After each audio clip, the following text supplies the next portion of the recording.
Mukunda jewellery block buster chain Mela flat 5.99% మాత్రమే. నమస్తే, welcome to Telugu popular TV. నేను సిరి. గత కొన్ని రోజుల నుంచి చూసుకున్నట్టయితే వెస్ట్ బెంగాల్లో ఊహించని పరిణామాలు అయితే చోటు చేసుకుంటున్నాయి.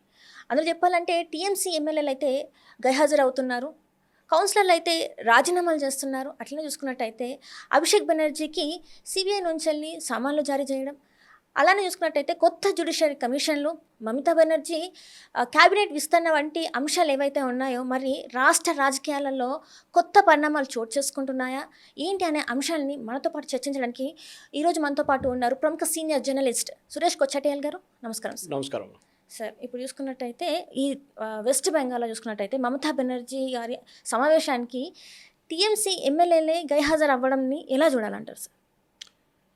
ఇది జరగాల్సిందే ముందు నుంచి. ఎందుకంటే ఒకసారి పవర్ మీ చేతి నుంచి పోతే, మా దాంట్లో అంటారు మలయాళంలో, కుక్క కూడా తిరిగి చూడారు మిమ్మల్ని. ఆ సంగతి వీళ్ళది. ఇప్పుడు పవర్ చేతి నుంచి పోతే ఎమ్మెల్యేలు కాదు ఎంపీలు కూడా మాయమైపోతారు. వాళ్ళ పార్టీలో ఎంపీలు కూడా కొంతమంది కనిపించట్లేదు.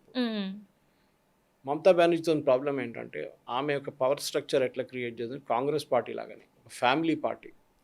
ఆమె నెవ్యూ అభిషేక్ బెనర్జీ వీళ్ళిద్దరే పార్టీ నడిపించారు. మిగతా వాళ్ళందరూ డమ్మీలు. సో పార్టీల క్రైసిస్ వచ్చినప్పుడు డమ్మీలు అందరూ గాయమైపోతారు. అదే జరుగుతుంది ఇప్పుడు. మమతా బెనర్జీ ఎప్పుడు ఊహించలేదు బీజేపీకి 200 సీట్లు ప్లస్ సీట్లు వస్తాయని. ఈవెన్ బీజేపీ వాళ్ళు కూడా ఊహించలేదు. వాళ్ళకు కూడా సర్ప్రైజ్ ఉండేది. కానీ అక్కడ జరిగిన ఎలక్షన్ అనాలిసిస్తో మనకు తెలుసు, చాలా మటుకు హిందూ కన్సాలిడేషన్ జరిగింది. అంటే అక్కడ ఉన్న ముస్లిం ఓట్ బ్యాంకు బంగ్లాదేశ్లో చేసినట్లని ఇక్కడ కూడా జరుగుతుందని ఒక భయం వచ్చిన బెంగాలీ వాళ్ళందరూ కలిసి వెళ్ళి బీజేపీకి ఓటేశారు. బీజేపీకి నచ్చిన వాళ్ళు కూడా కాకపోతే కూడా వెళ్ళి ఓటేశారు వాళ్ళు. ఎందుకంటే వాళ్ళకి భయం ఉండే. అదే జరిగింది బంగ్లాదేశ్లో. చూస్తే హిందువులను ఎట్లా కొట్టారు, ఎట్లా చంపేశారు. అది ఇక్కడ కూడా జరుగుతుంది. ఇక్కడున్న టీఎంసీలో ఉన్న ముస్లిం ఎంపీలు కానీ ముస్లిం ఎమ్మెల్యేలు కానీ వాళ్ళు చాలా రోజుల నుంచి ప్రాబ్లం క్రియేట్ చేస్తున్నారు. మీకు టీఎంసీ పాలిటిక్స్ అర్థం చేసుకోవాలంటే అక్కడ కరప్షన్ అనేది చాలా లోతు దాకా వెళ్తుంది. మనం యూజువల్లీ ఇక్కడంతా చూస్తే హై లెవెల్లో మినిస్టీరియల్ లెవెల్లో కరప్షన్ ఉంటుంది. అక్కడ ఈవెన్ కౌన్సిలర్ లెవెల్లో లంచం తీసుకుంటారు. దానికైనా కింద కూడా వెళ్తారు. కాబట్టి పార్టీ వర్కర్లు కూడా లంచం తీసుకుంటారు. బేసిక్లీ ఇప్పుడు మీరు కల్కటాలో ఒక ఇల్లు కడుతుంటే మీరు సిమెంట్, ఇటుక, ఇసుక అన్నీ కావాల్సి వస్తాయి, పెయింట్ అన్నీ కావాల్సి వస్తాయి. మీరు ఇక్కడ ఉంటే ఏం చేస్తారు, హైదరాబాద్లో మీరు ఒక షాప్కి వెళ్తారు, లేకుంటే కాంట్రాక్టర్ పెట్టుకుంటాడు, వాడు తెచ్చుకుంటాడు. అక్కడ చేయలేరు. అక్కడ మీరు షాప్కి వెళ్తే కూడా షాప్ వాడు మీకు అమ్ముతాడు. కానీ 100 రూపాయలు ఉందనుకోండి ఒక ప్రోడక్ట్ విలువ, 120కి ఇస్తాడు మీకు. అప్పుడు మీరు అడుగుతారు, ఎందుకు దాని మీద 100 రూపాయలు రాస్తుంది కదా, నాకు 100 రూపాయలకి ఇవ్వాలంటే. అది కాదు, టీఎంసీ వాడు ఒకటి ఉన్నాడు లీడర్ ఇక్కడ, ఆయనకి 20 రూపాయలు ఇవ్వాలి. ప్రతి ప్రోడక్ట్ మీద ఇంత డబ్బులు ఇవ్వాలి ఆయనకి. కట్ మనీ అంటారు దాన్ని. అది కాకుండా సెంట్రల్ గవర్నమెంటో లేకుంటే స్టేట్ గవర్నమెంట్ నుంచి ఏ పథకమైనా మహిళలకు కానీ పేదోళ్ళకి కానీ ఎవరికైనా వచ్చిన దానికి ఆ డబ్బులు వాళ్ళ చేతికి అందాలంటే మళ్ళీ వీళ్ళకి లంచం ఇవ్వాలి. సో ప్రతి దాంట్లో లంచంలో కట్ మనీ తీసుకున్నారు. ఇది ప్రజల్లో కోపంగా వచ్చింది. అదే మీరు చూశారు. ప్రతి దాంట్లో జీవితంలో మీరు సబ్బు నుంచి షర్టు దాకా ఏదైనా కొంటే మీరు లంచం ఇవ్వాల్సి వస్తుంది అక్కడ కలకటాలో, అంటే వెస్ట్ బెంగాల్లో. దాంతోపాటు అక్కడ జరిగిన అక్రమాలు మీకు తెలుసు, సందేశ్ ఖాళీ ఇలాంటి అక్రమాలు. అది చాలా ఒక డేంజరస్ ఫినామినన్ ఉండే. చాలామంది మహిళల్ని రేప్ చేశారు, రిపీటెడ్లీ రేప్ చేశారు. హోటల్లో మహిళల్ని, బీజేపీ మహిళల్ని తీసుకొచ్చి రేప్ చేయడం జరిగింది సందేశ్ ఖాళీ. ఆర్జీ కార్ మెడికల్ కేసు మీకు తెలుసు. అక్కడ కూడా మమతా బెనర్జీ ఇంటర్ఫియర్ చేసి అక్కడ ఉన్న క్రైమ్ సీన్ని మొత్తం కంప్లీట్గా డిస్టర్బ్ చేసింది ఆమె. ఇట్లాంటి చాలా జరిగింది. మళ్ళీ ఎలక్షన్లు చూసుంటారు, ఆర్జీ కార్ మెడికల్ కేసులో చనిపోయిన అమ్మాయి వాళ్ళ అమ్మగారు మదర్ ఎమ్మెల్యేగా గెలిచారు ఎలక్షన్. ఒక ఇంట్లో పనిచేస్తున్న పని మనిషి ఆమె కూడా ఈసారి ఎలక్షన్ గెలిచింది. లాస్ట్ టైం కూడా నిలబడిన ఓడిపోయింది, ఈసారి గెలిచింది ఆమె. అంటే బాసనలు దోముతుండే ఆమె. దీనికన్నా ముందు ఒక 2 నెలల ముందు కూడా బాసనలు దోముతుండే ఇంట్లలో. ఇప్పుడు ఆమె ఎమ్మెల్యే అయిపోయింది. సో అట్లాంటి చాలామందిని బీజేపీ వాళ్ళ పార్టీలు తీసుకొచ్చారు. అది అడ్వాంటేజ్ ఏంటంటే కాడర్ బేస్ పార్టీ అంటారు బీజేపీని. మన దేశంలో రెండే కాడర్ బేస్ పార్టీలు ఉన్నారు, ఒకటి కమ్యూనిస్ట్, ఒకటి బీజేపీ. కమ్యూనిస్టులు అయితే పోయారు మొత్తం. ఇప్పుడు ఉన్నది బీజేపీలో వీళ్ళు ఏంటంటే వీళ్ళకి మందు పెట్టక్కర్లేదు, బిర్యానీ తినిపి అక్కర్లేదు, డబ్బులు ఇవ్వక్కర్లేదు, పెట్రోల్ పోపించక్కర్లేదు. వాళ్ళు వచ్చి వాళ్ళు పనిచేసి వెళ్ళిపోతారు. అది ఆర్ఎస్ఎస్తో కల్చర్ ఉంది వాళ్ళ దాంట్లో. ఇది టీఎంసీలో లేదు. కానీ టీఎంసీ ఏం చేశారంటే ఎలక్షన్ కాగానే, లాస్ట్ ఎలక్షన్ అంటే 2021లో జరిగిన ఎలక్షన్ తర్వాత చాలా పెద్ద హింస జరిగింది. ఆల్మోస్ట్ 230 మంది బీజేపీ కార్యకర్తలు చనిపోయారు, చంపేశారు వాళ్ళు. అది పెద్ద ఇష్యూ అయిన తర్వాత హైకోర్టుకి వెళ్ళింది, అక్కడ ఎంక్వైరీ, ఎందుకని అక్కడ ఏం జరగలేదు ఎక్కువ. ఈసారి అక్కడున్న ప్రజల్లో కోపం అది కూడా ఉండే. నేను లాస్ట్ టైం కూడా ఎలక్షన్ జరిగినట్టు చెప్పాను, అప్పుడు కూడా బీజేపీ చేసిన అన్నిటికంటే పెద్ద తప్పు వాళ్ళ పార్టీ కార్యకర్తలను చూసుకోలేదు. ఈ కార్యకర్తలు మీరు చూసుకోరు, ఓడిపోతే కూడా వాళ్ళతో ఉండాలి, మీరు లీడర్గా ఉండాలి, లేకుంటే మీరు వాళ్ళని అడ్డుకోవాలి, మీరు వాళ్ళ పక్కన ఎవరైనా ప్రొటెక్షన్ పెట్టియాలి, ఏదైనా చేయాల్సి వస్తుంది. వీళ్ళు చేయలేదు లాస్ట్ టైం, అది పెద్ద ఒక తప్పు బీజేపీ వైపు. ఈసారి కరెక్ట్ చేసుకున్నారు అది. ఈసారి ఏం చేశారంటే ఒక 30 రోజుల ముందే సెంట్రల్ పోలీస్ ఫోర్సెస్ని తెచ్చుకున్నారు. సిఆర్పిఎఫ్ కానీ సిఐఎస్ఎఫ్ కానీ బిఎస్ఎఫ్ని తెచ్చుకున్నారు. వాళ్ళని అన్ని కాన్స్టిట్యున్సీలో పెట్టేశారు ఎలక్షన్ కమిషన్. ఇంకోటి అంటే వీళ్ళు యూజువల్లీ ఎలక్షన్ కాగానే, కౌంటింగ్ కాగానే నెక్స్ట్ డే వీళ్ళందరూ వెళ్ళిపోతారు సెంట్రల్ ఫోర్స్. ఈసారి అన్నారు కాదు, 60 రోజులు ఇంకా ఉండాలన్నారు. ఎందుకంటే వెస్ట్ బెంగాల్లో హింస అనేది ఇప్పుడు కాదు, 1960 నుంచే ఉంది. అప్పుడు కాంగ్రెస్ పరిపాలించారు ఆ టైంలో. 1950లో 60లో కాంగ్రెస్ పరిపాలన ఉండే. డాక్టర్ బీసీ రాయ్ ఉండే, దాని తర్వాత సిద్ధార్థ్ శంకర్ రాయ్ ఉండే. 1977లో కమ్యూనిస్ట్ వాళ్ళు వచ్చారు. అప్పుడు వాళ్ళు పరిపాలించారు. జ్యోతి బసు వాళ్ళు 34 సంవత్సరాలు పరిపాలించారు. జ్యోతి బసు తర్వాత బుద్ధదేవ్ భట్టాచార్య, దాని తర్వాత 15 సంవత్సరాలు మమతా బెనర్జీ. అంటే వీళ్ళిద్దరు కలిసి 50 సంవత్సరాలు నడిపించారు గవర్నమెంట్. ఈ గవర్నమెంట్ వ్యతిరేకత చాలా ఉండే. అప్పుడు మీరు చూస్తున్నారు ఇప్పుడు ఎట్లా కొడుతున్నారు లీడర్లు అంటే. అభిషేక్ బెనర్జీని మొన్న, అది కూడా అభిషేక్ బెనర్జీ అంటే మమతా బెనర్జీ కన్నా ఎక్స్ట్రా సెక్యూరిటీ ఉండే ఆయనకి వాళ్ళ గవర్నమెంట్ ఉన్నప్పుడు. ఒక ముఖ్యమంత్రి లాగా ఉన్నాడు ఆయన. కాన్వాయ్లు వెళ్తుండే 15-16 కార్లతో. అట్లాంటి మనిషిని నిన్న మొన్న రోడ్డు మీద గుంజి షర్టు చింపి చప్పలతోని గుడ్లతోని కొట్టారు, చూసుంటారు. లాస్ట్లో వాడు హెల్మెట్ వేసుకోవాల్సి వచ్చింది, అప్పుడు కూడా కొట్టారు, హెల్మెట్ మీద కూడా కొట్టారు వాళ్ళు ప్రజలు. అంత కోపం ఉండే వాళ్ళకి. ఆ కోపం చూపించారు వాళ్ళు, అదే జరిగింది. దాని తర్వాత నిన్న కళ్యాణ్ బెనర్జీ ఇంకో నంబర్ 1 ఎంపీ ఆయన కూడా కొట్టింది నిన్న. మహిళలు కొడుతున్నారు దీంట్లో ఎక్కువ. మీరు వీడియోలు చూస్తే మహిళలు చప్పలు తీసుకొచ్చి, మిర్చి పౌడర్ తీసుకొచ్చి వాళ్ళని కొడుతున్నారు. ఇట్లాంటి దాంట్లో చాలా మటుకు వాళ్ళ కోపం చూపిస్తున్నారు. వాళ్ళు ఇచ్చిన డబ్బులు, మొన్న ఒక టీఎంసీ కౌన్సిలర్ ఇంటి పక్కన ఒక పొలాల్లో వెళ్ళి తవ్వితే 2.5 కోట్లు దొరికింది. మొత్తం బ్యాగ్లలో, ప్లాస్టిక్ బ్యాగ్లు వెళ్ళేసి, అంటే అంత డబ్బులు వీళ్ళు సంపాదించారు. అంత కరప్షన్ జరిగిందంటారా? Wholesale corruption. దానికి ప్రజలకు నేను అదే చెప్పాను, మీరు బీజేపీ వాళ్ళు కూడా ఊహించుంటారు ఒక 160, 150, 145, 200+ అని వాళ్ళ కళలో కూడా రాలేదు ఆ నంబర్ వాళ్ళకి. అంటే ఇక్కడ ఒక చిన్న డౌట్ ఉంది సార్. ఇక్కడ ఏంటంటే 15 years వాళ్ళకి పరిపాలించే అవకాశం ప్రజలే కల్పించారు అప్పుడు. అంటే ఈ వ్యతిరేకత ముందు నుంచి అంటే ఇప్పుడు వచ్చిందంటారా, గతంలో కూడా ఉందంటారు? అసలు ఏంటంటే కారణం ఒక process called SIR, special intensive revision. Election commission చేపించారు. ఈ SIR అనే ప్రాసెస్ 10 సంవత్సరాలు నడవాలి, మన సెన్సస్ లాగా. దాంట్లో మెయిన్ ఏంటంటే మీ కరెక్ట్ ఉన్న ఓటర్లే ఓటేయాలి, భారతదేశంలో ఉన్న భారతీయ ప్రజలే ఓటేయాలి, మిగతా బయట వేయకూడదు. బెంగాల్లో ఆల్మోస్ట్ 2 కోట్ల మంది, 2 కోట్లుగా దానికన్నా ఎక్కువ ఉన్నారు, 3 కోట్ల మంది దాకా బంగ్లాదేశ్ వాళ్ళు ఉన్నారు. 1950 నుంచి పారిపోయి వచ్చిన చాలామంది ఉన్నారు. అంటే హిందువులు కూడా ఉన్నారు, 1 కోటి మంది హిందువులు ఉన్నారు. That is community called Matua community. వాళ్ళు SCs.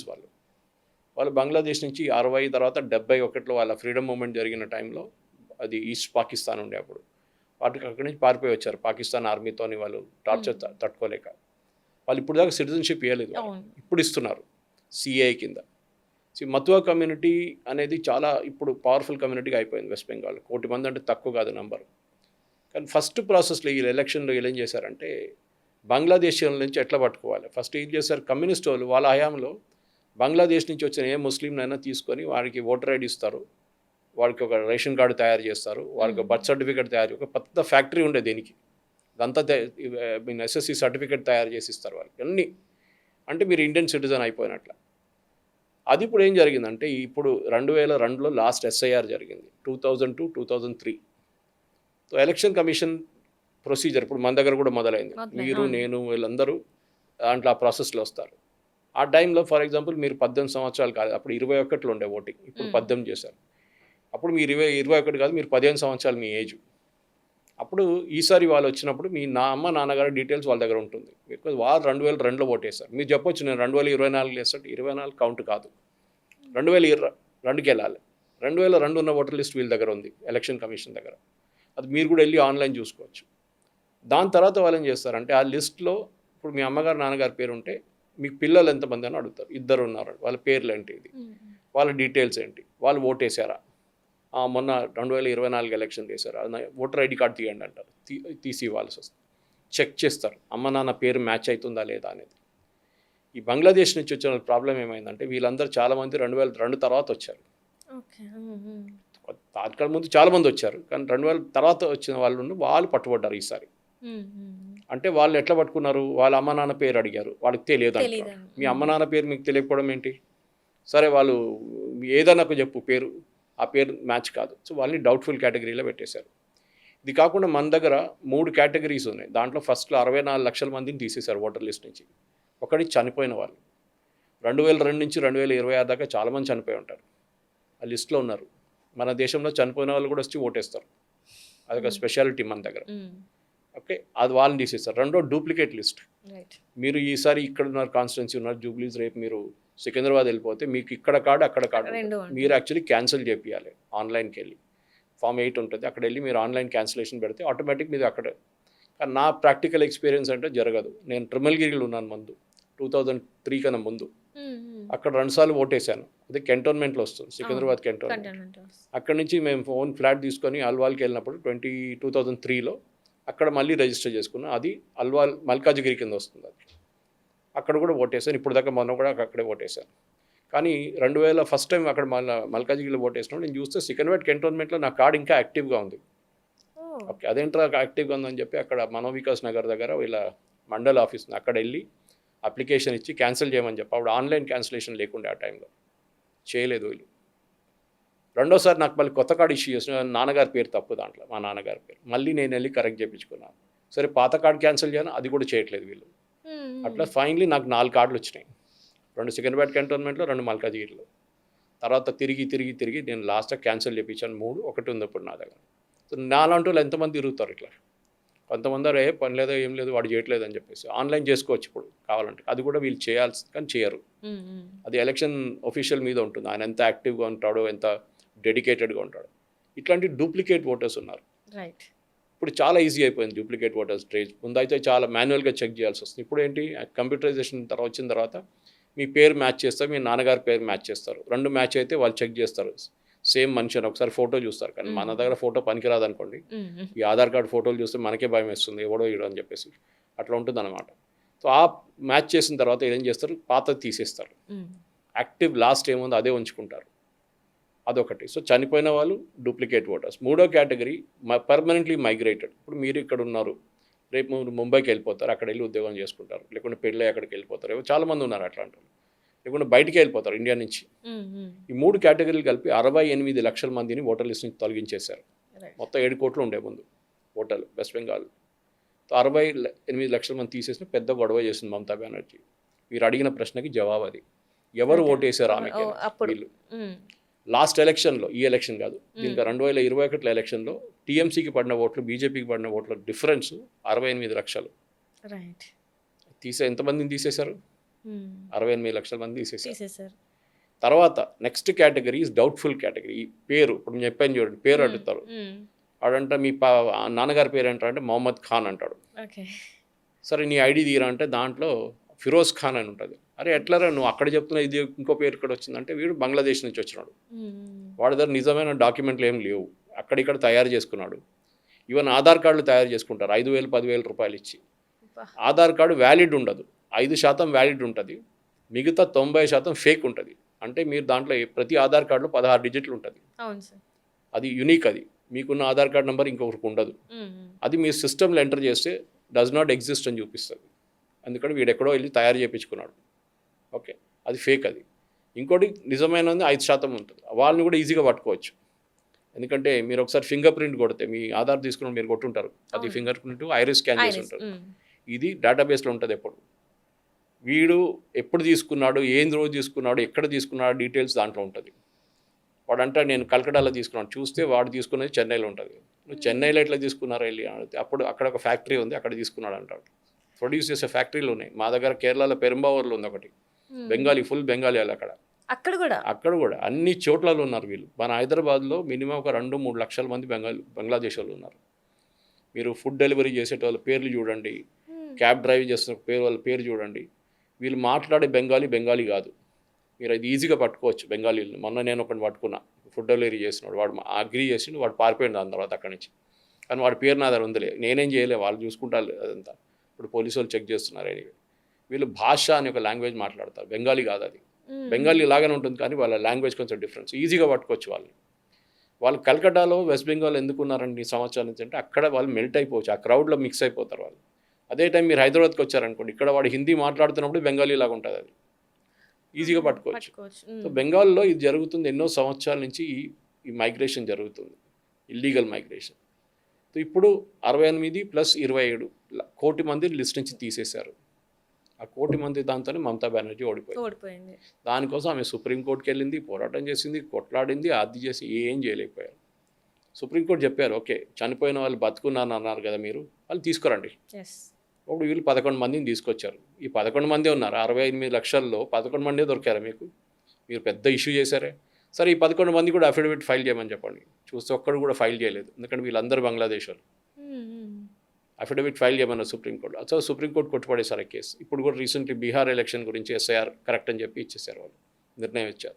సో మీరు అడిగిన ప్రశ్నకి కొంచెం పెద్దగా ఆన్సర్ చెప్పాను. బేసిక్లీ మమతా బెనర్జీ ఓటర్లు వీళ్ళు ఉండే, దానికోసం వాళ్ళని తీసేసిన తర్వాత ఆమె ఓడిపోయారు అంతే, సింపుల్ ల్యాంగ్ అది. దానికోసం ఆలోచించి ఈవెన్ ముస్లిం మెజారిటీ ఉన్న Malda, Murshidabad, 24 Parganas, south and north Parganas, Siliguri ఇట్లాంటి చోట్లలో కూడా బీజేపీ గెలిచారు. 38, 39, 40% ముస్లిమ్స్ ఉన్న అసెంబ్లీ కాన్స్టిట్యున్సీలు కూడా బీజేపీ గెలిచారు, ఎందుకంటే అక్కడ ఉన్న డూప్లికేట్ ఓటర్స్ని తీసేశారు. దానికోసం ఇప్పటివరకు చూసుకున్నట్టయితే పరిపాలనలో ఉన్నప్పుడేమో ఆమె వెనకాల అందరూ ఉన్నారు, ఎమ్మెల్యేలు ఉన్నారు, కౌన్సిలర్స్ అందరూ ఉన్నారు. కానీ ఇప్పుడు చూసుకున్నట్టే భారీ మొత్తంలో రాజీనామాలు చేస్తున్నారు. అంటే ఇది ఎట్లా వ్యతిరేకత అని చెప్పాలా, లేకపోతే వాళ్ళ రాజకీయ లబ్ధి కోసం ఈ రాజీనామాలు అంటారు, ఎలా చూడాలంటారు? మీరు మన ఒక వారం నుంచి చాలా మటుకు రీల్స్ వస్తున్నాయి, మీరు చూసుంటారు. కౌన్సిలర్లని, ఎమ్మెల్యేలని బట్టలు ఇప్పి కొడుతున్నారు, చూసుంటారు మీరు. అండర్వేర్లు వేసి వాళ్ళు రోడ్డు మీద పరిగెత్తుతున్నారు. వాళ్ళు ఆ పరిస్థితికి వచ్చేసారు. వాళ్ళకి భయం వేస్తుంది. ఇప్పుడు ఇంటి నుంచి బయటకు దిగాలంటే భయపడుతున్నారు. Even Abhishek Banerjee first time నిన్న దిగిండు ఇంటి నుంచి బయటికి, మొన్న దిగితే ఆ రోజే కొట్టారు. ఓకే, సో వీళ్ళు ఎమ్మెల్యేలు ఎవరు బయటికి రావట్లేదు. సో మమతా బెనర్జీ నిన్న ఒక మీటింగ్ పిలిపించింది. వాళ్ళ మీటింగ్ పిలిచి 80 మంది ఎమ్మెల్యేలు ఉన్నారు, వాళ్ళకి 20 మంది వచ్చారు, మిగతా 60 మంది రాలేదు. ఏంట్రా అని ఫోన్ చేస్తే మేము ఇంటి నుంచి బయటికి రాలేకపోతున్నాం. అరే మీకు పోలీసు ఉందా? పోలీసు వాళ్ళు ఉంటే కూడా వీళ్ళు కొడుతున్నారు మమ్మల్ని వచ్చి. మహిళలు ఉన్నారు, ఇంటి బయట కూర్చున్నారు, చెప్పలు తీసుకొని, మిర్చి పౌడర్ తీసుకొని కూర్చున్నారు, మీరు బయటికి రాని చూపిస్తారు నీ సంగతి అని చెప్పేసి. ఆ పరిస్థితికి వచ్చేసారు వాళ్ళు. ఆల్మోస్ట్ ఒక 600 మంది కౌన్సిలర్లు రాజీనామా చేశారు అక్రాస్ వెస్ట్ బెంగాల్. కౌన్సిలర్ అంటే మున్సిపాలిటీలో ఉన్న వార్డు మెంబర్లు, కౌన్సిలర్ వాళ్ళు కూడా రిజైన్ చేశారు.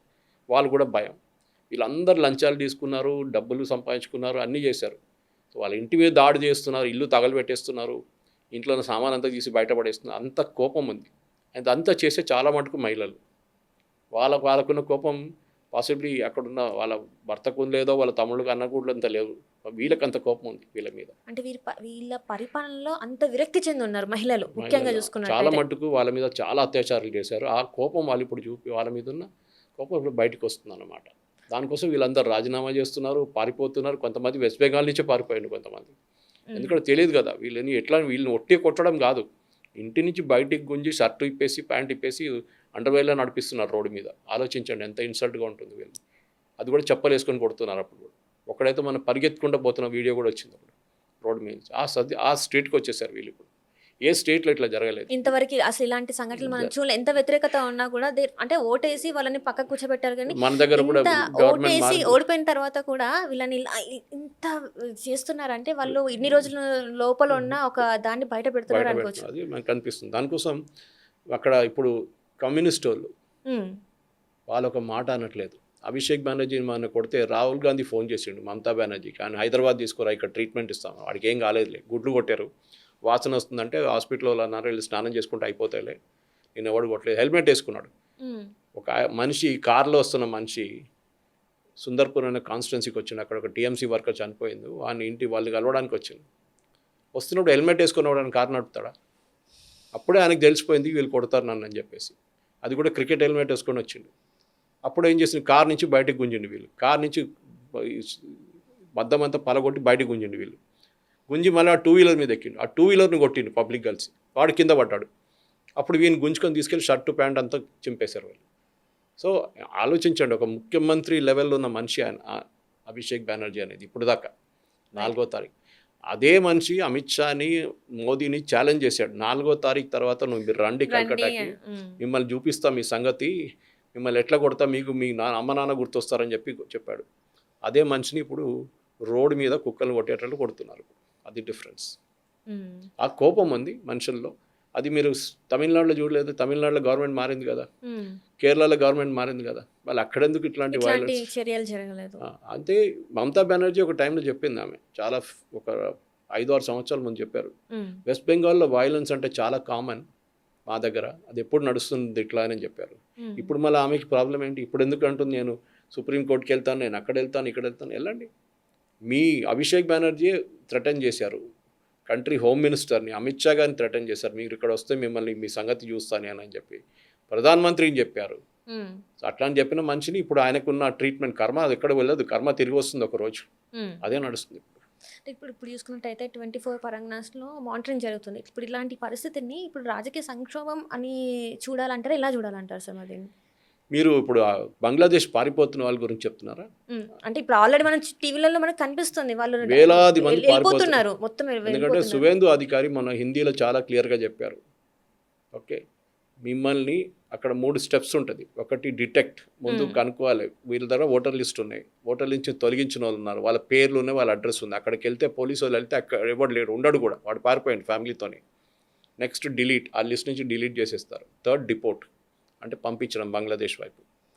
దీంట్లో 3వ స్టెప్ చాలా డేంజరస్. ఎందుకంటే మీరు వీని పట్టుకొని కోర్టుకి తీసుకెళ్లారు అనుకోండి, కోర్టులో జడ్జ్ అంటాడు వీను జైల్లో పంపించమంటాడు.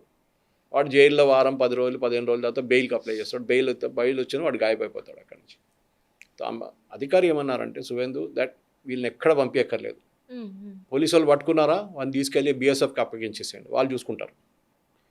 బీఎస్ఎఫ్ వాళ్ళు ఏం చేస్తారంటే వీళ్ళు బార్డర్ దగ్గర మన హకీంపూర్ బేస్ చూపించారు చూడండి, హకీంపూర్ చెక్ పోస్ట్, అక్కడ ఆల్మోస్ట్ 1000 మంది కూర్చున్నారు అక్కడ, మహిళలు పిల్లలు అందరూ కుల్నా పక్కన ఉన్న డిస్ట్రిక్ట్స్ నుంచి వచ్చారు బంగ్లాదేశ్ నుంచి. వీళ్ళది ఫస్ట్ ఈ 10 ఫింగర్ ప్రింట్లు తీసుకుంటారు స్కానింగ్ బీఎస్ఎఫ్ వాళ్ళు. దాంతో తెలిసిపోతుంది వీళ్ళు ఎక్కడైనా ఆధార్ కార్డు సంపాదించారా. ఓకే, అదొకటి. ఐరిస్ స్కాన్ కూడా తీసుకుంటారు. దాని తర్వాత ఇదే 10 ఫింగర్ ప్రింట్లు నేషనల్ క్రైమ్ రికార్డ్ బ్యూరో అని చెప్పి ఢిల్లీలో ఉంది. ఓకే, అంటే మీరు కంట్రీలో ఎక్కడైనా దొంగతనం చేశారా, రేప్ చేశారా, మర్డర్ చేశారా, ఏదైనా ఇన్సిడెంట్లో మీరు ఇన్వాల్వ్ అయితే మీ ఇక్కడ లోకల్ పోలీస్ స్టేషన్లో కూడా ఫింగర్ ప్రింట్ తీసుకుంటారు మీది. అది నేషనల్ క్రైమ్ రికార్డ్కి అప్లోడ్ చేస్తారు ప్రతిరోజు, లక్షల్లో పోతాయి డేటా. వాళ్ళ దగ్గర ఈ ఫింగర్ ప్రింట్లు పెట్టి చెక్ చేస్తారు, వీడు ఏదైనా దొంగతనం చేసిండా, మర్డర్ చేసిండా, అక్కడి దానికోసం పారిపోతున్నాడా అని చెక్ చేస్తారు. ఉంటే వాని పక్కన జరుపుకుంటారు. మిగతా వాళ్ళ డీటెయిల్స్ తీసుకొని బంగ్లాదేశ్ గార్డ్స్కి అప్పగిచ్చిస్తారు. వీళ్ళు 50 మంది ఉన్నారు మీ దగ్గర నుంచి వచ్చిన వీళ్ళు డీటెయిల్స్ ఇవ్వండి, వాళ్ళు చెక్ చేసి వారిని అటువైపు పంపించేస్తారు. ఇది ఇప్పుడు జరుగుతుంది. సో అధికారి ఏమన్నారంటే మీరు మా అల్లుడు కాదు, మిమ్మల్ని తీసుకొచ్చి తిండి పెట్టి జైల్లో పెట్టడము మేము భాగో అన్నాడు, స్ట్రేట్ అవే అన్నాడు, భాగో యాసే నైతో కథ నేను చూసుకుంటాను మీ సంగతి అని చెప్పి. సో అందరూ పారిపోతున్నారు ఇప్పుడు. ఇది మమతా బెనర్జీ ఓటర్స్ ఉండే ఇప్పుడు కూడా దాంట్లో వెళ్తుంది 10% కూడా లేరు. మిగతా 90% మిగతా స్టేట్స్లో ఉన్నారు. ఇప్పుడు వీళ్ళందరూ వెస్ట్ బెంగాల్ నుంచి పారిపోయారు ఎలక్షన్ తర్వాత. ఇప్పుడు వాళ్ళు తెలంగాణలో ఉండొచ్చు, ఆంధ్రాలో ఉండొచ్చు, చెన్నైలో ఉండొచ్చు, కేరళలో ఉండొచ్చు, ఎక్కడైనా ఉండొచ్చు. అక్కడ ఉన్న లోకల్ పోలీసులు ఇప్పుడు డ్రైవ్స్ నడుపుతున్నారు. అది ప్రాబ్లం ఏంటంటే ఈ కాంగ్రెస్ రూల్ స్టేట్స్లో అంత సీరియస్గా తీసుకుంటలేరు. కానీ బీజేపీ రూల్ స్టేట్లో స్పెషల్ టీమ్స్ని సెటప్ చేశారు. వీళ్ళు ఎక్కడ పనిచేస్తారు? యూజువలీ అన్ఆర్గనైజ్ సెక్టర్లో పనిచేస్తారు. ఎందుకంటే ఆర్గనైజ్ సెక్టర్లో మీ పేరు ఎక్కడైనా రికార్డులు రాపిచ్చేస్తే కథం, ఇబ్బంది అవుతుంది. కన్స్ట్రక్షన్ ఉంటుంది మన దగ్గర, రియల్ ఎస్టేట్ ఫీల్డ్లో కన్స్ట్రక్షన్ సెక్టర్, అక్కడ వెళ్ళి పనిచేస్తారు.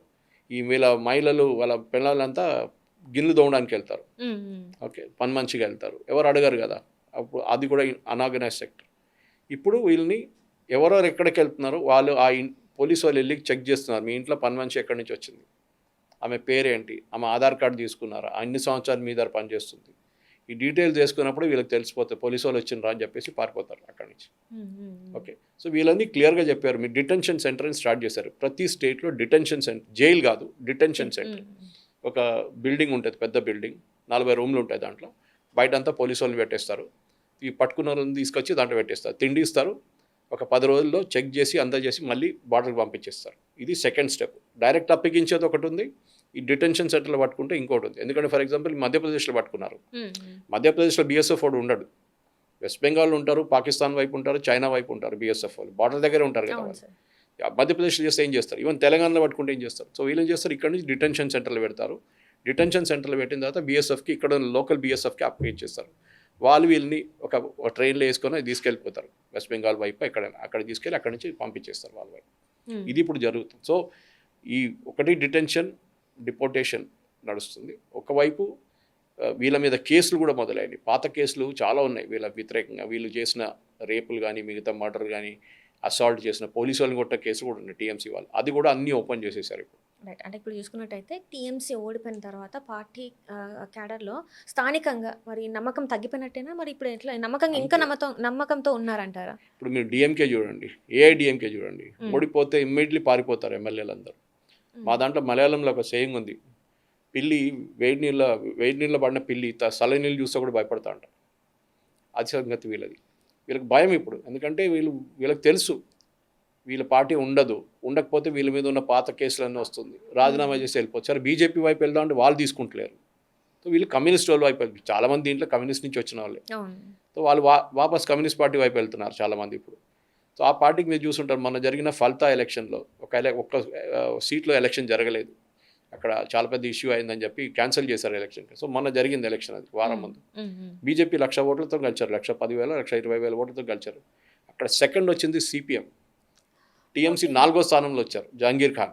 వాడు ఒరిజినల్ విన్నర్. లాస్ట్ టైం 1,00,000 ఓట్లతో గెలిచిండు. ఈసారి వాడికి 10,000 ఓట్లు కూడా రాలే, డిపాజిట్ కూడా గల్లంత అయింది. అట్లాంటి పరిస్థితులు ఉన్నారు వీళ్ళు ఇప్పుడు. సో డెఫినెట్గా పార్టీ ఓడిపోతే దాంట్లో కాన్ఫిడెన్స్ పోతుంది వీళ్ళది, పారిపోతారు ఎట్లయినా. సో అదే జరుగుతుంది. మొత్తానికైతే ఇప్పుడు వెస్ట్ బెంగాల్లో టీఎంసీని ఇంకా ముందు కూడా రానివ్వకుండా ఉండాలని చెప్పి దీర్ఘకాలికంగా ఇప్పుడు బీజేపీ ఏమైనా చర్యలు తీసుకుంటుందంటారు? డెఫినెట్గా తీసుకుంటారు. ఎవరు చేయరు, ఇది ఒక గేమ్ ఇది. ఓకే, మీ అపోనెంట్ని ఫినిష్ చేయాలంటే చేయాల్సిందే. పిల్లి ఎలుకని తినేసి అక్కడ కింద పడేది, అది మొత్తం తినేస్తుంది ఎలుకని, నామరూపం లేకుండా. అది లేకుంటే మళ్ళీ ఎలుకని కొంచెం కాలుతో చేత్తని కొడితే మళ్ళీ అది లేచి పరిగెత్తుంది, మళ్ళీ అది ఇడవదు. వీళ్ళు బీజేపీ ఆల్ అవుట్ పోతారు ఇప్పుడు, అదే చేస్తున్నారు కూడా వాళ్ళు. మళ్ళీ వాళ్ళు, ఎందుకంటే కర్ణాటకలో చూసుంటారు మీరు, జేడీయూని ఇట్లానే చేశారు బీజేపీ, జేడీఎస్ కుమారస్వామిది. ఒక టైంలో చాలా పెద్ద పార్టీ ఉండే, ముఖ్యమంత్రి కూడా ఉన్నాడు ఆయన. ఇప్పుడు ఎక్కడ ఉన్నాడు పాపం, ఎక్కడో స్టేట్ యూనియన్ గవర్నమెంట్లో ఒక మంత్రి అంతే. వాళ్ళ నాన్నగారిని రాజ్యసభ పంపించిండు. ఇప్పుడు ఆయన టర్మ్ కూడా అయిపోయింది, ఆయన ఇప్పుడు ఇంట్లో కూర్చుంటున్నాడు. మాండ్యాలో 30-40 సీట్లు ఆ ఏరియాలో గెలుస్తుండే, రాయచూర్ బెల్లారిలో గెలుస్తుండే. ఇప్పుడు వాళ్ళకి 3 సీట్లు 4 సీట్లు కూడా రావట్లేదు, కంప్లీట్గా ఫినిష్ చేసేసారు. జేడీయూని అదే చేశారు, నితీష్ కుమార్ని బీహార్లో. ఇక్కడ షిండే వాళ్ళ పార్టీ శివసేనని కూడా అదే చేశారు కంప్లీట్గా. సో బీజేపీ వాళ్ళ పాలసీ ఏంటంటే సింపుల్. వాళ్ళు ఎప్పుడో అంటున్నారు కాంగ్రెస్ ముక్త భారత్ అన్న, అంటే కాంగ్రెస్లో భారతదేశంలో కాంగ్రెస్ ఉండకూడదని. ఇప్పుడు 3-4 సంస్థానాలు ఉన్నారు అంతే, వీళ్ళు అక్కడ కూడా ఉండకూడదు అని చెప్పి ట్రై చేస్తున్నారు. అది వాళ్ళ గేమ్, అది వాళ్ళు చేస్తారు కూడా, అది న్యాచురల్. ఎందుకు మళ్ళీ ఆమె లేసి రాకూడదు, బాక్సింగ్ మ్యాచ్ లాగా ఆడ లేవకూడదు, కొట్టి అని కొట్టేస్తారు కదా. అది ఆపరేషన్ లోటస్ ఇక్కడ ఉన్న ఇప్పుడు ప్రస్తుతానికి ఉన్న టీఎంసీ ఎమ్మెల్యేలను కావచ్చు, ఇంకా ఎవరైనా వీళ్ళు ఆకర్షిస్తున్నారా? లేదు, అక్కర్లేదు. బీజేపీకి 206-207 సీట్లు ఉన్నాయి, అక్కర్లేదు. ఎందుకంటే వీళ్ళ మీద ఆరోపణలు ఉన్నాయి. మళ్ళీ వీరిని తీసుకుంటే మళ్ళీ వీళ్ళందరూ ఏమంటారు ప్రజలు, అరే వీళ్ళు మళ్ళీ దొంగల్ని మీరు తీసుకున్నారు, మళ్ళీ ఎందుకు తీసుకుంటారు? సో బీజేపీకి సీట్లు తక్కువ ఉంటే బహుశా తీసుకుంటుండే వాళ్ళు. ఇప్పుడు వాళ్ళకి అక్కర్లేదు. వాళ్ళు అంటారు, ఓకే మున్సిపల్ కార్పొరేషన్ అయింది కదా, అందరు రాజీనామా చేయండి, మళ్ళీ కొత్త ఎలక్షన్ పెడదాం, ఇప్పుడు మేము గెలుస్తాం, మా క్యాండిడేట్ గెలుస్తారు, మీరు అక్కర్లేదు. సో అదే చేస్తున్నారు. ఇప్పుడు డైమండ్ హార్బర్ అని చెప్పి అభిషేక్ బెనర్జీ కాన్స్టిట్యున్సీ, లోక్సభ కాన్స్టిట్యున్సీ, అక్కడున్న మున్సిపల్ కార్పొరేషన్ అందరు రాజీనామా చేశారు, టీఎంసీ వాళ్ళు డిసాల్వ్ చేసేసారు నిన్న. సో కొత్త ఎలక్షన్ వస్తుంది, కొత్త ఎలక్షన్లో బీజేపీ గెలుస్తారు. అది వాళ్ళకి కావాల్సింది అన్నమాట, అదే చేస్తున్నారు వాళ్ళు. సో అన్ని ప్లేసెస్లో ఇప్పుడు తీసుకుంటే ప్రాబ్లం ఏమవుతుందంటే వీళ్ళందరూ అంటారు, మేము చెప్పినట్లు ప్రజలు అంటారు, అరే వాడి మీద ఇన్ని ఆరోపణలు ఉన్నాయి, మీరు ఎట్లా తీసుకున్నారు అని చెప్పేసి. ఇది సో దాన్ని తీసుకోకూడదు, తీసుకుంటలేరు కూడా. సువేందు చాలా క్లియర్గా చెప్పారు, ఎవరు తీసుకో. ఎంపీ సంగతి ఇంకోటి, ఎంపీలు చూడాల్సి వస్తుంది. ఎందుకంటే మమతా బెనర్జీ దగ్గర ఎంపీలు కూడా ఉండకూడదని చేస్తున్నారు వీళ్ళు, అది ట్రై చేస్తున్నారు అన్నమాట. లాస్ట్ టైం బీజేపీ 12 సీట్లు వచ్చినాయి, మిగతా అన్ని మమతా బెనర్జీకి వెళ్ళింది అనమాట. 39 సీట్లు ఉన్నాయి వెస్ట్ బెంగాల్, చిన్న స్టేట్ కాదు అది. ఎట్లయినా చేసి ఇప్పుడు అంటే కొన్ని పార్టీస్ చూసుకున్నట్టయితే ఆటోమేటిక్గా బీజేపీలోకి వచ్చేస్తున్నారు, రాజీనామా చేస్తూ లేకపోతే ఏదో ఒక రకంగా మళ్ళీ వచ్చేసినప్పుడు ఎలక్షన్స్ వచ్చినప్పుడు వచ్చేస్తున్నారు. ఆ రకంగా అవుతుంది అంటారా మరి? అదే చెప్పాను మీరు, ఎమ్మెల్యేలు వాళ్ళకి అక్కర్లేదు, ఎంపీలు బహుశా కావాల్సి వస్తుంది. సో వాళ్ళు సపరేట్గా కూర్చుంటే కూడా వీళ్ళకి ప్రాబ్లం లేదు. రేపు మళ్ళీ ఉమెన్స్ రిజర్వేషన్ బిల్ వచ్చింది అనుకోండి, మళ్ళీ సపోర్ట్ చేయాల్సి వస్తుంది, అట్లీస్ట్ దానికి ఓటేస్తారు కదా. ఓకే. ఇప్పుడు డిఎంకే వ్యతిరేకించారు లాస్ట్ టైం, డిఎంకేని కాంగ్రెస్ వెనకరించి పొడిచారు. ఇప్పుడు డిఎంకే ఏం చేస్తారు, కావాలని చెప్పి బీజేపీతో ఓటేస్తారు ఈసారి కాంగ్రెస్ని ఓడించడానికి. సో అది చేస్తున్న అదే స్ట్రాటజీ ఉంటుంది బీజేపీది.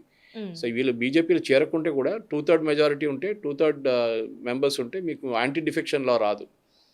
ఉన్న మీ దగ్గర 27 ఎంపీస్ ఉంటే దాంట్లో 2/3 మంది రావాల్సి వస్తుంది ఒకవైపు. సపరేట్గా గ్రూప్గా కూర్చోవచ్చు పార్లమెంట్లో వాళ్ళు, బీజేపీ జాయిన్ చేయక్కర్లేదు. ఇక్కడ చూస్తున్నట్టయితే వెస్ట్ బెంగాల్లో ప్రధాన ప్రత్యర్థిగా ఓన్లీ మమతా బెనర్జీ ఉండాలని బీజేపీ ఏమైనా చూస్తుందంటారా? లేదు, మమతా బెనర్జీని ఫినిష్ చేయడానికి ట్రై చేస్తున్నారు వాళ్ళు. అంటే కమ్యూనిస్ట్ వాళ్ళు వస్తే కూడా మాకు ప్రాబ్లం లేదు, వాళ్ళు మేము చూసుకుంటాం అంటున్నారు. ఓకే, ఎందుకంటే కమ్యూనిస్ట్ వాళ్ళు ఇన్ని సంవత్సరాలు 34 సంవత్సరాలు పరిపాలించారు. ఓకే, దాని తర్వాత కదా వాళ్ళు కొట్టి ఇప్పుడు వాళ్ళు కొంచెం పైకి వస్తున్నారు. ఎందుకంటే మమతా బెనర్జీ భయమైపోతే యాంటీ బీజేపీ ఓట్స్ ఉంటుంది, ఎస్పెషల్లీ ముస్లిం ఓట్స్. వాళ్ళు బీజేపీకి ఓటేయరు వాళ్ళు, కానీ వాళ్ళు సిపిఎంకి ఓటేస్తారు. అదే జరిగింది ఫల్టాలో ఈసారి. ఫల్టా అనేది 33% ముస్లిమ్స్ అక్కడ. అప్పుడు కూడా బీజేపీ 1,20,000 ఓట్లతో గెలిచారు అక్కడ. ఆలోచించారు, అంత స్ట్రాటజిక్ ప్లానింగ్స్. బీజేపీ గేమ్ చిన్నగా ఆడదు ఎప్పుడు, మీరు అర్థం చేసుకోండి. బీజేపీ వాళ్ళది ఎలక్షన్ మిషనరీ అంటే చాలా పవర్ఫుల్ వాళ్ళది. ఎస్పెషలీ ఆర్ఎస్ఎస్ వైపు నుంచి వస్తున్న డిసిప్లిన్ వాళ్ళట్లో ఉంటుంది. దోపర్చి సిస్టమ్ అంటారు, పన్నా ప్రముఖ్ అంటారు. అంటే ఎలక్షన్లో ఉన్న 2 షీట్లు 2 వైపులో 42 మంది ఉంటారు, లేకుంటే 50 మంది ఉంటారు ఓటర్లు. అది మొత్తం ఒకరికి అప్పగించేస్తారు, మీరు మొత్తం చూసుకోవాలి.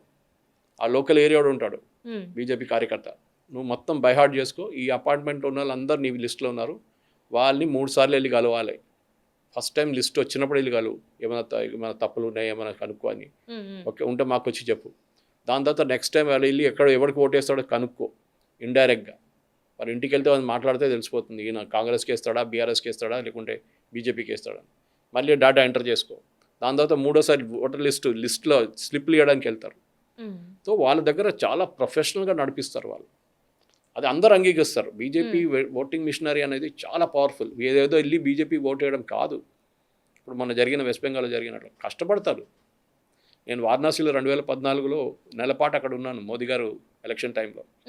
ఓకే, మోదీ గారు అప్పుడు గుజరాత్ ముఖ్యమంత్రి, ఆ టైంలో ప్రధానమంత్రి క్యాండిడేట్గా పోటీ చేస్తున్నారు ఆయన. అక్కడ చూశాను నేను, నాకు 2 బూత్లో అటాచ్ చేశారు నన్ను, సోషల్ మీడియాది. నేను అక్కడ చూసుకుంటే వాళ్ళతో తిరుగుతున్నాను, లోకల్ వాళ్ళందరూ. ఒక డాక్టర్ హెడ్ చేస్తున్నారు దాన్ని, ఆ గ్రూప్. ఎంత ప్రొఫెషనల్గా చేశారంటే వాళ్ళకి 2,400 మంది ఉన్నారు ఓటర్స్, 2,450 మంది. ప్రతి ఓటర్లో పేరు తెలుసు, వాళ్ళ అమ్మగారు నాన్నగారి పేరు తెలుసు, అన్నీ బైహార్ట్ వాళ్ళకి. తిరిగి తిరిగి తిరిగి నేను లస్సీలు దాగి నేనే లాస్ట్ సిక్ అయిపోయినాను. అంత బాగా చేస్తారు వాళ్ళు, డెప్త్గా చేస్తారు. ఏదో ఆ రోజు మళ్ళీ 12 గంటల దాకా ఓటింగ్ వేయడానికి రాకపోతే ఫోన్ చేస్తారు, మీరు ఎక్కడున్నారు, ఇంకా ఓటింగ్ వేయలేదు మీరు అని చెప్పేసి. బయట ఉంటారు కదా లిస్ట్లో, లోపల ఉన్న వాళ్ళు కూడా చెప్తారు, బీజేపీ వాళ్ళు బూత్ లోపల కూర్చుంటారు కదా వారి ఏజెంట్లు, వాళ్ళు చెప్తారు, అరే వీళ్ళు రాలేదురా ఇంకా ఓట్ వేయడానికి అని బయటకు వచ్చి చెప్తారు. వాడు ఇమీడియట్ ఫోన్ చేస్తారు, ఏమందమ్మా మీరు ఇంకా ఓటు అప్పుడు వస్తున్నాం మేము, సరే రండి జల్ది రండి, తీసుకురావడం బౌద్ధ దాకా తీసుకురావడం కూడా వాళ్ళు చూసుకుంటారనమాట. అది చాలా ఇంపార్టెంట్, అది మైక్రో మేనేజ్మెంట్. అది ఏదో పొద్దున లేచి పెట్రోల్ పోపించి 5 లీటర్లు వాడికి రోజుకి 1000 రూపాయలు ఇచ్చి తిండి పెట్టి బిర్యానీ పెట్టి, అది మిగతా పార్టీలు నడుస్తుంది అది. ఎందుకంటే కార్యకర్తలు లేరు వాళ్ళ దగ్గర, ఇది కార్యకర్తలు ఉన్నారు వీళ్ళ దగ్గర, ఫ్రీగా చేస్తారు కొడుకులు, వాళ్ళ ఇష్టానుసారంగా చేస్తారు. అంటే నాకు గుర్తుంది, పార్టీ కోసం చేస్తారు. ఇక్కడ చిన్నప్పుడు నేను చూసాను, మేము జమాస్మాన్లో ఉంటాం, నాయన నరసింహారెడ్డి పోటీ చేసింది ఫస్ట్. అప్పుడు జనతా పార్టీ క్యాండిడేట్గా, ఆయన ట్రేడ్ యూనియన్ లీడర్ ఉండే, ఆయన పోటీ చేసిండు ఆ టైంలో. ఆయన అప్పుడు మోటార్ సైకిల్ మీద వస్తుండే. అప్పుడు నేను చూసాను మైక్రో మేనేజ్మెంట్ వీళ్ళు ఎట్లా చేస్తారని. ప్రతి దానికి వీళ్ళ దగ్గర డీటెయిల్స్ ఉంటుంది, అది చాలా అది వెస్ట్ బెంగాల్లో కూడా అదే చూసాం. భూపేంద్ర యాదవ్ గారు లీడ్ చేశారు, బీజేపీ యూనియన్ మినిస్టర్ ఆయన, ధర్మేంద్ర ప్రధాన్ ఉన్నారు, వీళ్ళందరూ తోడు పనిచేస్తారు అక్కడ చాలామంది.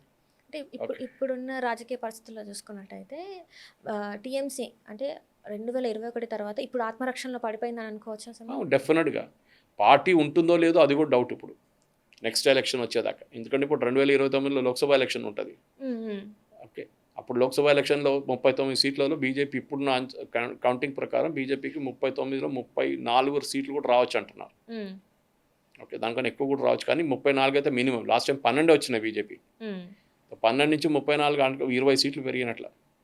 బీజేపీకి లాస్ట్ 340 వచ్చింది, 340కి 20 కలుపుకుంటే 360 అయింది, కావాల్సింది 372. ఇంకా ఈసారి మహారాష్ట్రలో పర్ఫార్మెన్స్ ఇంప్రూవ్ అయింది, మహారాష్ట్రలో ఎక్కువ సీట్లు వస్తాయి వాళ్ళకి. Last time UP, Maharashtra, west Bengal ఈ 3 సంస్థానాల నుంచి వాళ్ళకి ప్రాబ్లం అయింది, తక్కువ సీట్లు తక్కువ పడ్డది.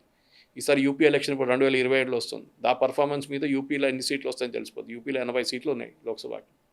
ఎప్పుడు అంటారు యూపీలో గెలిచిన వాళ్ళే భారతదేశం పరిపాలిస్తారని, అది కరెక్టే అది. సో అవి చూద్దాం. ఇప్పుడున్న పరిస్థితుల్లో మమతా బెనర్జీకి ఇప్పుడు హిస్టరీ అయిపోతుంది. ఆమె బీజేపీ ఆల్ అవుట్ వెళ్తున్నారు ఆమె వ్యతిరేకంగా. ఆమె దగ్గర ఉన్న కేసులు గీసులు ఈడీ, సిబిఐ, ఎన్ఐఏ అన్నీ బయటకు వస్తుంది.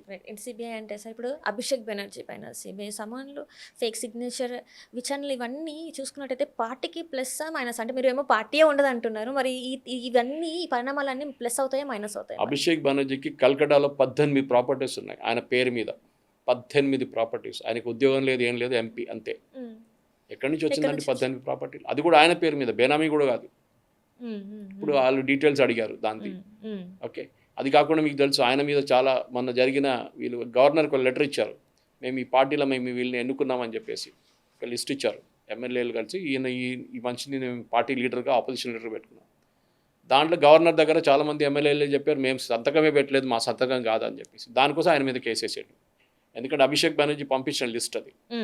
సో మీ సంతకం పెట్టినప్పుడు మీ ఎమ్మెల్యే సంతకం కాదు, మీరు దొంగ సంతకాలు పెట్టినారని చెప్పి ఇప్పుడు ఆయన మీద కేసు పెట్టారు ఇప్పుడు దానికోసం.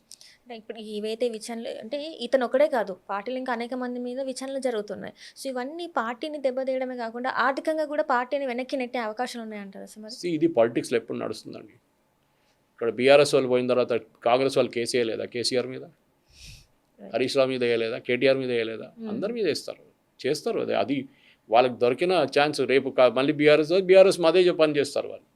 దీనికన్నా ముందు మొయినాబాద్ రేడ్ జరిగింది, మొయినాబాద్లో అది జరిగింది, వాళ్ళు పట్టుకున్నాం, వీళ్ళు పట్టుకున్నాం అని చెప్పి పెద్ద గొడవ చేశారు. 50 కోట్లు దొరికింది అన్నారు, తర్వాత అన్నారు 10 కోట్లు అన్నారు, తర్వాత 5 కోట్లు అన్నారు, తర్వాత 5 లక్షలు అన్నారు, తర్వాత డబ్బులే లేదన్నారు. ఇదంతా గేమ్ ఇది పొలిటిక్స్లో. కానీ అది మీరు ఎండ్ దాకా ప్రాసిక్యూషన్ దాకా తీసుకెళ్తే అది మంచిగా ఉంటుంది. ఏదో కేసు వేయడం కాదు, వాళ్ళు ప్రాసిక్యూట్ చేసి జైల్లో పంపించాలి. అది పెద్ద ఛాలెంజ్. మేడిగడ్డ కానీ ఇప్పుడు కాళేశ్వరం ఏం చేశారు? ఏం చేయలేదు. అంటే సిబిఐ చేతిలో ఉంది కదా, సిబిఐకి అప్పచెప్పామని చెప్పేసి వీళ్ళు అంటారు. కానీ ఇంతవరకు సిబిఐ ఏం విచారించింది అనేది మాత్రం ఇంతవరకు బయటికి రాలేదు మనకి ఇక్కడ. అంటారు సార్, మీరు సిబిఐకి పని చేయకపోతే మీరు తీసుకోండి, మీరు సిఐడితో చేయించండి, మీరు రిటర్న్ తీసుకోండి కేసు. మీరు అంటున్నారు సిబిఐ వాళ్ళు కదట్లేదు, ఎక్కువ ముందుకెళ్ళట్లేదు అంటే యూ టేక్ ఓవర్. తిరిగి తీసుకోండి, మిమ్మల్ని ఎవరు ఆపరు. తీసుకొని మీరే ప్రాసిక్యూట్ చేయండి. చేయరు. ఇప్పుడు ఎస్ఎల్బీసీలో మొన్న జరిగింది, యాక్సిడెంట్ జరిగింది, ఏమైందండి దాన్ని? అది పెద్ద ఎంక్వైరీ అన్నారు, ఏం జరిగింది అసలు శవాలు బయటికి రాలేదు. అదే అన్న. సో మీరు అదే సంగతి. ఇదంతా ఓన్లీ పెద్ద పెద్ద సౌండ్లు చేస్తారు, నాయిస్లు చేస్తారు. అంటే కీలక నేతలు కదా సార్, ఇప్పుడు ఈ కీలక నేతల మీద మరి ఇట్లాంటివి విచారణలు జరుగుతుంటే మరి పార్టీ పరిస్థితి ఏంటంటారు మరి? లేదు, ఇప్పుడు వెస్ట్ బెంగాల్లో డిఫరెన్స్ ఏంటంటే సువేందు చాలా క్లియర్గా, ఎందుకంటే ఈయన మీద చాలా వీళ్ళు అత్యాచారాలు చేశారు. పాప ఆయనకు చాలా కొట్టారు, జైలు పంపించారు, చాలా కష్టపడారు. ఆయన ఎక్స్ టీఎంసీ కదా, మమతా బెనర్జీ రైట్ హ్యాండ్ ఉండే అసలు నెక్స్ట్ సీఎం అన్నారు. సో ఆయన మీద ఆయనకు ఆ కోపం ఉండే. సో న్యాచురల్లీ ఇప్పుడున్న ఎవిడెన్స్ అంతా కలెక్ట్ చేసుకొని, అది రిక్రూట్మెంట్ స్కామ్ మనకు తెలుసు, సుప్రీంకోర్టు దాకా వెళ్ళింది టీచర్స్ రిక్రూట్మెంట్ స్కామ్లో. శారదా చిట్ ఫండ్ స్కామ్ తెలిసింది, దాంట్లో ఈయన కూడా ఉన్నారని చెప్పి అది పెద్ద ఆరోపణ జరుగుతుంది, సువేందు కూడా ఉన్నారని చెప్పేసి. అది కాకుండా ఎన్నో స్కామ్లు జరిగినాయి అక్కడ. ఆ స్కామ్లు అన్ని ఇప్పుడు స్కామ్లో నుంచి బయటపడడానికి బీజేపీలో జాయిన్ అయ్యారనే ఒక వార్త అది ఇప్పుడు ఈవెన్ హిమంత బిశ్వ శర్మ గురించి అదే అంటారు. ఓకే, వాషింగ్ మిషన్ అంటారు, బీజేపీ వాషింగ్ మిషన్ వేస్తే క్లీన్ అయిపోతారు వీళ్ళందరూ అని చెప్పేసి. అది వాళ్ళ పాలిటిక్స్. మీ దగ్గర ప్రూఫ్ ఉంటే మీరు కూడా కోర్టుకు వెళ్ళొచ్చు. మీరు ఆయన ఇప్పుడు కూడా బీజేపీ ముఖ్యమంత్రిగా ఉన్నారు, మీరు వెళ్ళండి, ఎవరు మిమ్మల్ని ఆపలేదు. మిమ్మల్ని ఆపారు ఎవరైనా? చిట్ ఫండ్ స్కామ్ ఎప్పుడో నడుస్తుంది, 10 సంవత్సరాల కన్నా ఎక్కువైంది ఇప్పుడు. అది మీరు ప్రాసిక్యూట్ చేయండి, మీరు కూడా వెళ్ళొచ్చు. మీరు డిమాండ్ చేయండి, స్పెషల్ ప్రాసిక్యూటర్ మేము పెట్టుకుంటాం, మేము ఎవిడెన్స్ తీసుకొస్తాం, చేయండి.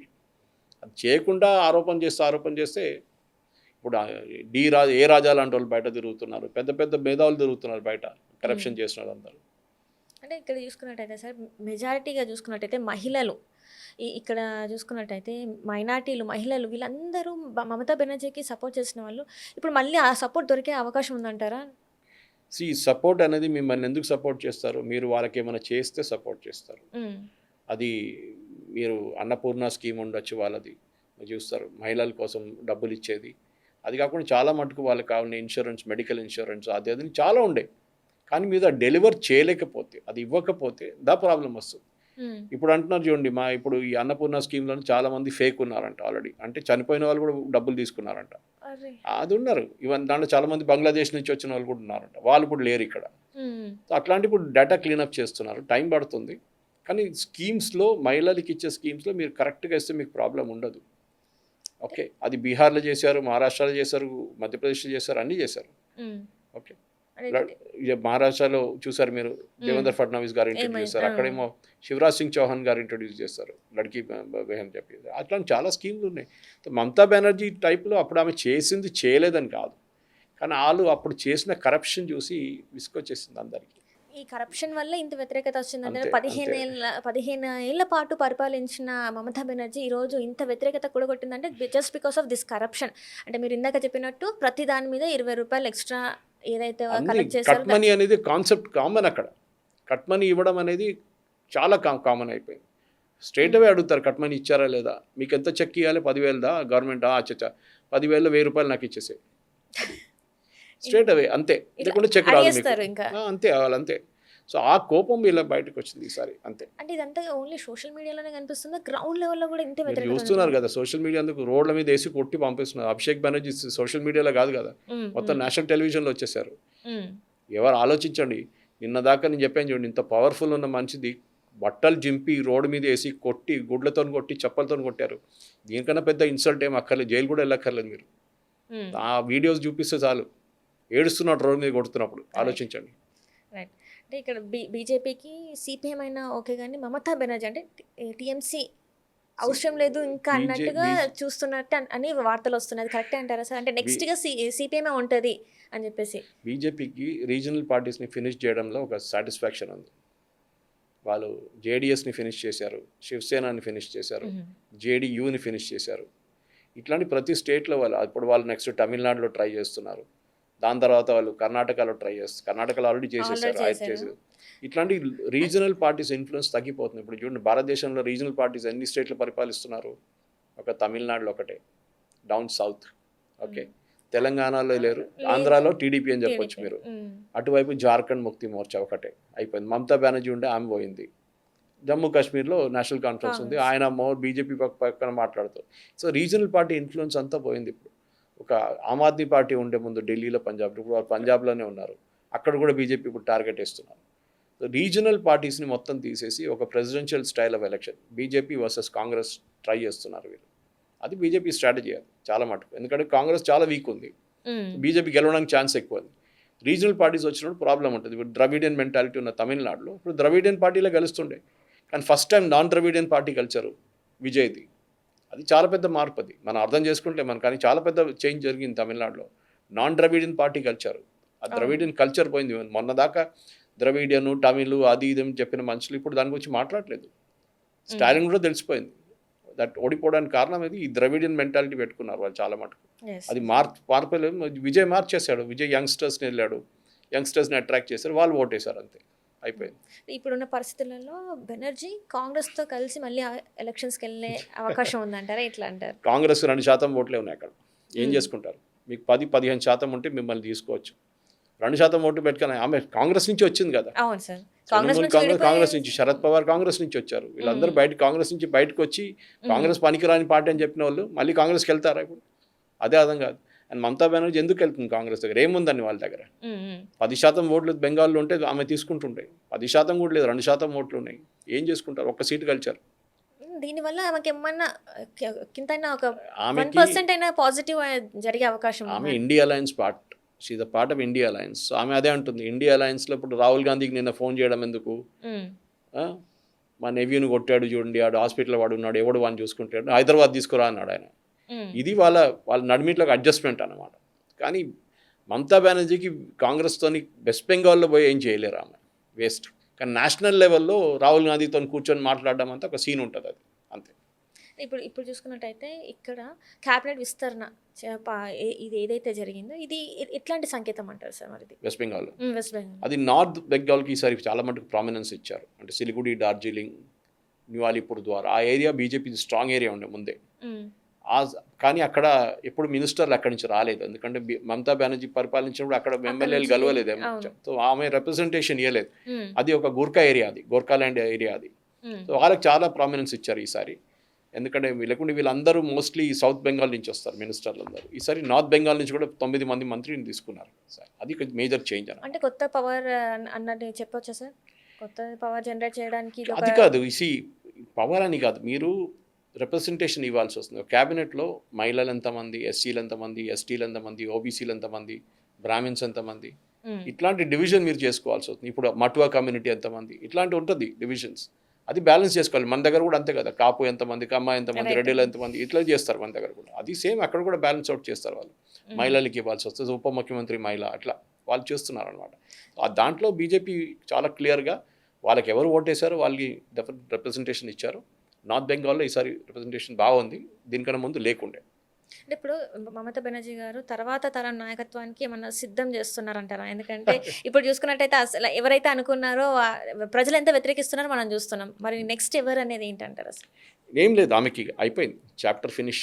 అంటే నెక్స్ట్ తరం కూడా లేదంటారు ఇంకా? ఆమెని కంప్లీట్గా కుమారస్వామి కేసు చేసేస్తారు. ఆమెని కుమారస్వామిని ఎట్లా డిలీట్ చేసేసారు బీజేపీ. ఒక పెద్ద పవర్ఫుల్ ముఖ్యమంత్రిగా ఉన్న మనిషి ఇప్పుడు పాపం యూనియన్ క్యాబినెట్లో ఒక మంత్రిగా ఉండిపోయాడు అంతే.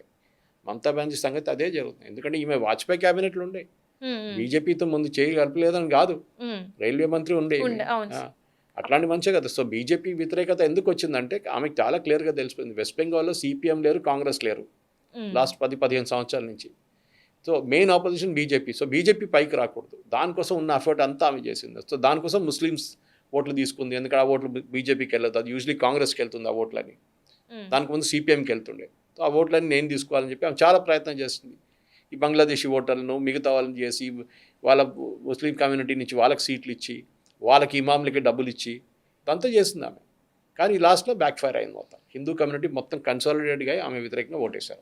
అంటే ఇప్పుడు క్యాబినెట్లో కొత్త ఫేసెస్కి ప్రాధాన్యత ఇచ్చి అంటే పాత నేతలకి ఒక సందేశం ఏమైనా ఇచ్చినట్టు మనం చూసుకోవాలి సార్? అది అన్ని ప్లేసెస్ జరుగుతుంది. మన కేరళలో కూడా అదే చేశారు కాంగ్రెస్ వాళ్ళు కూడా.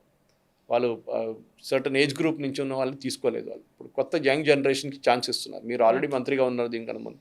కానీ వెస్ట్ బెంగాల్లో వీళ్ళు ఎవరు మంత్రిగా లేరు, ఎందుకంటే first time BJP government form చేస్తున్నారు అక్కడ. అందరికి ఛాన్స్ ఇవ్వాల్సి వస్తుంది. కానీ యంగ్స్టర్స్కి కొంత ఎక్కువ ఛాన్స్ ఇస్తున్నారు, ఫస్ట్ టైమర్స్కి ఛాన్స్, వెటరన్స్ కూడా ఇస్తున్నారు, ఇవ్వలేదు కాదు. కానీ ఎవరు దీంట్లో ఒక ముఖ్యమంత్రి కూడా లేరు, ఉప ముఖ్యమంత్రి కూడా దీనికన్నా ముందు లేరు. కొంతమంది టీఎంసీ నుంచి పోటీ చేసి కలిసిన వాళ్ళు, ఈవెన్ ఇంక్లూడింగ్ సువేందు. సో అట్లాంటి వాళ్ళు ఉన్నారు. అడ్మినిస్ట్రేటివ్ ఎక్స్పీరియన్స్ కూడా కొంచెం ఉండాల్సి వస్తుంది. అందరు ఫ్రెష్ తీసుకుంటే నడవదు cabinet. So mix of experience plus young తీసుకుంటాను. బెంగాల్ సాంప్రదాయంలో చూసుకున్నట్టయితే ఇప్పుడు అంటే అధికార నిర్మాణంలో కొత్త మార్పులు వచ్చాయి అని చెప్పేసి కూడా అంటున్నారు. అంటే కొత్త రాజకీయ మార్పులు వచ్చేసినాయి అని చెప్పేసి. అది మంచిదంటారా, ఎట్లా అంటారు సార్? అవును, కరెక్ట్. ఫస్ట్ ఆఫ్ ఆల్ బెంగాల్కి కావాల్సిన డెవలప్మెంట్. 6,600 కంపెనీలు బెంగాల్ నుంచి పారిపోయారు లాస్ట్ 2001 నుంచి 2020 దాకా. 6,600 కంపెనీలు బెంగాల్కి శ్మశానం అయిపోయింది. కంపెనీలలో ఇండస్ట్రీస్ లేదు, ఎంప్లాయ్మెంట్ లేదు. అక్కడ ఉన్న యంగ్స్టర్స్ అందరు బయటకు వెళ్ళి పనిచేస్తున్నారు. ఓకే, మీరు అక్కడ ఒక ఓల్డ్ ఏజ్ హోమ్గా మారిపోయింది వెస్ట్ బెంగాల్, కేరళ లాగానే.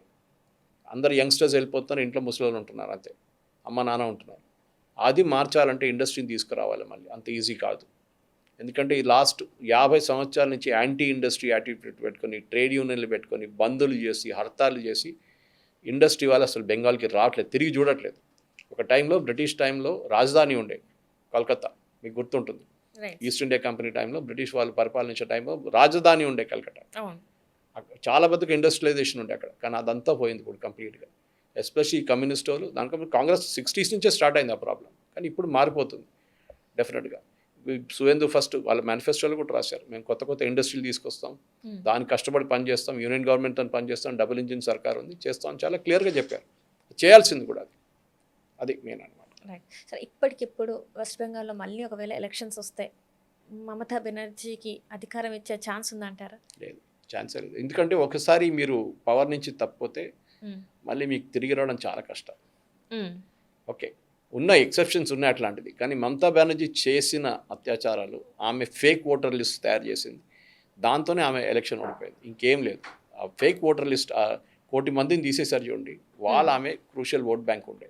ఆ ఓట్ బ్యాంక్ ఇప్పుడు లేదు ఆమెకి. నెక్స్ట్ టైం ఎలక్షన్ జరుగుతుంది, ఇదే జరుగుతుంది. అంటే ఇక్కడ 2026-27 ఈ టైంలో చూసుకున్నట్టయితే మమతా బెనర్జీకి అంటే శత్రువులు అంటే ఇక్కడ బీజేపీ అనాలా, లేకపోతే అక్కడున్న కేసులు అనాలా, లేకపోతే అంతర్గతంగా ఉన్న తిరుగుబాటు, లేకపోతే నిజంగానే ప్రజల్లోనే ఆ వ్యతిరేకత, ఇదంతా చూపెట్టిందంటారా మరి? అవునండి, అదే రిజల్ట్ చూపిస్తుంది చాలా క్లియర్గా, దాని డౌటే లేదు. అక్కడ ఆమె ఉన్న వ్యతిరేకత, ఆమె పార్టీ వ్యతిరేకత, ఆమె లోకల్ రిప్రజెంటేటివ్ వ్యతిరేకత, ఎమ్మెల్యేల వ్యతిరేకత, అదంతా చూపిస్తుంది. 74 మందికి ఎమ్మెల్యే టికెట్లు ఇవ్వలేదు సరే ఆమె. Hmm. 74 మందికి 294లో 74 మందికి టికెట్లు ఇవ్వలేదు ఆమె సిట్టింగ్ ఎమ్మెల్యేస్కి. అంత అక్కడే తెలుపుతుంది. ఆమె ఏమంటుంది, వ్యతిరేకత వాళ్ళకి వ్యతిరేకత, నా వ్యతిరేకత కాదంట. యాక్చువల్లీ ఆమె వ్యతిరేకత అంటారు. అంటే ఆంధ్రప్రదేశ్లో జగన్ గారు అన్నట్టు అంటారు. ఆల్మోస్ట్ చెప్పొచ్చు మీరు అది కూడా. ఆంధ్రప్రదేశ్లో జగన్ గారు కూడా ఏంటంటే నా మీద వ్యతిరేకత కాదు, ఎమ్మెల్యేల మీద వ్యతిరేకత. సేమ్ ఎక్స్క్యూజ్ అంతే, ఇంకర్ మీద వేసేస్తున్నారు అంతే. Right sir, right sir, right. Thank you so much sir. Thank you very much.